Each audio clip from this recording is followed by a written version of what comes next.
तो hello guys, this is doctor Bhupendra Yadav और मैं आज आपको बताने वाला हूँ कि अगर आपके गले में कफ है, खांसी हो रही है और साथ ही बलगम या कफ आ रहा है तो आप क्या करें। तो इसके लिए आपको लेना है 2 टीस्पून ऑफ शहद हनी, और उसके साथ आपको मिलाना है 1 पिंच ऑफ सॉल्ट या तो सेंधा लवण या आपका घर का नमक आप मिला सकते हैं।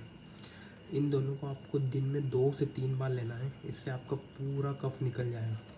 यदि आप मार्केट से जा सकते हैं तो इसके साथ आप इसमें त्रिकट्टू भी मिला सकते हैं। Thank you.